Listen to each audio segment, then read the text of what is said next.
Hey, buddy, watch this.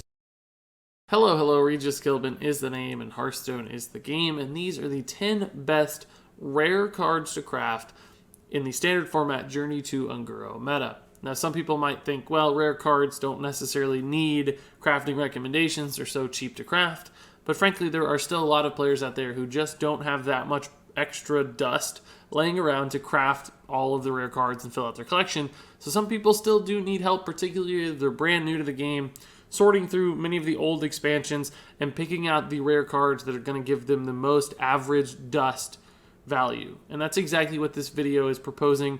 These 10 cards that I suggest are going to be those which you get the most total traction for in a variety of different decks across a variety of different classes, thereby giving you some sort of key cards, core cards, central cards that are going to help you build good decks not only right now, but also for a long time to come. So all that said, let's go ahead and jump into this list.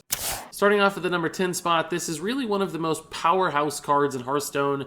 Could arguably be a legendary just because it's so darn good. Savannah Highmane is all value, and he's a very scary minion to see on the opposing side of the board, and that's why he makes such a good addition to a budget player's collection, because this card swings way above his arcane dust weight, essentially giving you a real threat that can single-handedly win you games when played in Hunter. There's just so many stats here. The Death Rattle makes it incredibly sticky and frustrating to deal with without some sort of polymorph or hex effect. And if you want to play Hunter, right now mid-range is the most popular archetype of Hunter, Savannah Highmane being a core piece of that deck, so he's a good fit there. But he's also just the kind of card that almost no matter what, since he's a part of the classic set, it feels like one of those class cards that's always going to be around, and it's always going to be good, whether it's via Beast Synergy, Death Rattle Synergy, or just because the raw card itself is so darn powerful. Moving on to the number 9 spot, it's Shaman's Lightning Storm. This is one of the better AoE removal spells in the game, although it does look a little bit awkward sometimes just because it's got a random effect and there's a somewhat punishing overload that has never stopped Lightning Storm from showing up in a vast majority of Shaman lists. Unless they're super hyper aggro that don't care about defense at all, then Lightning Storm is probably going to make the cut. Even with future other AoE removal spells that are being added to the game, Lightning Storm remains a really good piece of the puzzle for Shaman, especially thanks to spell damage minions that have remained popular for the class, and of course the spell damage totem that Shaman can pretty consistently roll. So between all of that, Lightning Storm becomes often a mini Flame Strike, a mini Consecration, other good area of effect cards from other classes that are really popular, but even better in many cases too, because it has the potential to roll even higher and do even more, and it's cheaper in a single turn. So this is a great tempo kind of play that Shaman can really help spin a board into their favor and swing a board in their favor, making it a perfect addition to the class if you ever plan on playing Shaman. Now, admittedly, at this very moment, Shaman isn't exactly the most popular class on the ladder, but historically, of course, they've been really dominant in the last year or two, and Lightning Storm has been a big part of that in a variety of different decks. So it looks like this is a safe bet for the future too, because I do think Shaman is perfect in the mid-range area, just given all of its basic and class cards that are so strong, and Lightning Storm fits right into that mold. And it looks like it's going to be a really important card for the class, basically for the foreseeable future. Moving on to the number 8 spot, it's Rogue's Si7 Agent. This is another one of those class cards that has just become a real staple for Rogue, essentially fitting into a variety of lists, whether you're running an aggro deck that's looking to, swing the board with a small ping essentially from Si7 Agent while still developing a pretty reasonable 3-cost body, or if this run is running more of a controller combo style deck just to help you contest aggression from your opponents. Si7 Agent is the perfect flexible card that fits into almost every list except maybe Quest Rogue, which is popular right now, but historically, and of course in the future, it looks like Si7 Agent is going to be a vital piece of the class, and honestly one of the best minions in the game at its cost. I think Si7 Agent is just really strong for what it costs, so this is a good minion to have in your collection if you ever think you're going to play Rogue. Moving on to the number 7 spot, and as I move farther into the list, this is the point where I'll be giving real emphasis to both neutral cards but also classic set cards, because in both cases, those are the kinds of cards that are going to give you the most overall value across multiple classes and multiple decks, but also for the longest time period because classic cards aren't going to rotate out of standard format. That said, there are still some expansion cards up on the list, but if you feel like something's missing or there's some really great neutral card from an expansion that isn't here, that's probably because I focused more on classic set cards that are going to be around presumably forever, or at the very least, if they do rotate into the Hall of Fame, will give you a full refund on your dust, making them a risk-free craft. But at the number 7 spot, the first of those is Twilight Drake. This is one of the only real strong dragons left at a low cost in the game in standard format right now, making an important part for dragon synergies, but also this has just been a very powerful card in any kind of control deck that really focuses on building a large hand of cards, namely things like Handlock in the past, where you can play this as a 4/8 or a 4/9 minion for 4 mana, which is really overstated and allows you to do some strong things in the early to mid game with a minion that can trade very effectively or be taunted up for all kinds of shenanigans as well.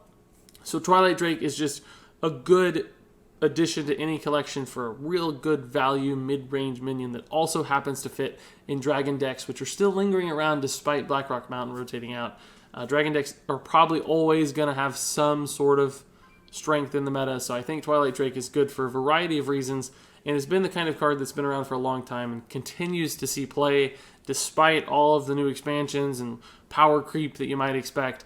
Twilight Drake hangs in there, and that to me is why he deserves a spot on this list.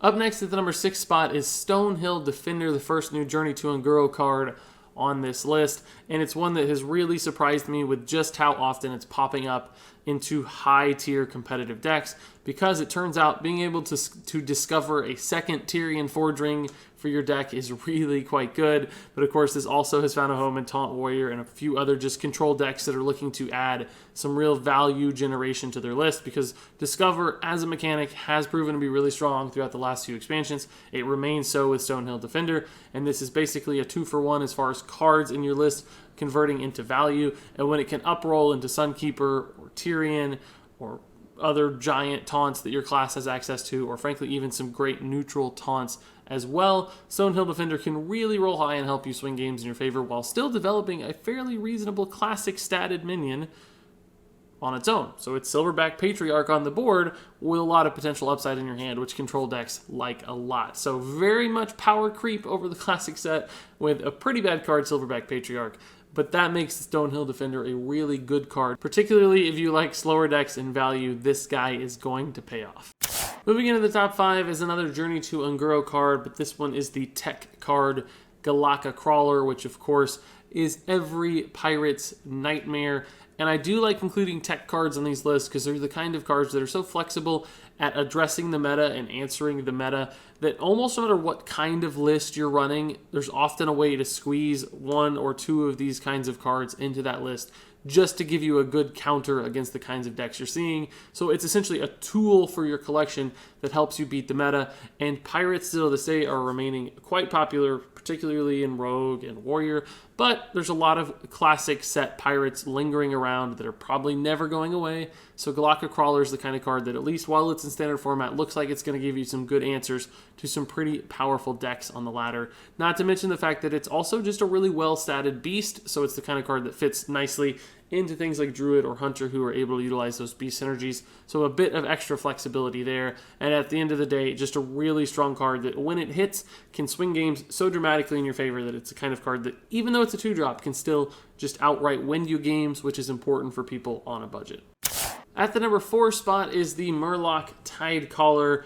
It might not look like much, but with the recent return and rise of Murlocs on the ladder, Merlin Tidecaller is really one of the most important pieces of that entire strategy, except for maybe Murloc War Leader. Merlin Tidecaller is really good because at the end of the day, the strongest things in Hearthstone are often really good 1-drops that can scale out of control. And with things like Rockpool Hunter, the new Murloc buff card, Merlin Tidecaller gets really scary in the early game because it gets a health bonus and it also just continues to scale in its attack, making it a very aggressive threat and a central piece to that Murloc style of play. And since this is a classic set minion and there are so many good Murlocs in classic as well, I don't think Murlocs are ever truly going to go away. So this is the kind of card that as long as there's Murlocs in the ladder and a viable deck, Merlin Tidecaller probably will find a way to work in those environments just because it's such a strong one drop with a lot of upside, and that's a very scary thing in Hearthstone that tends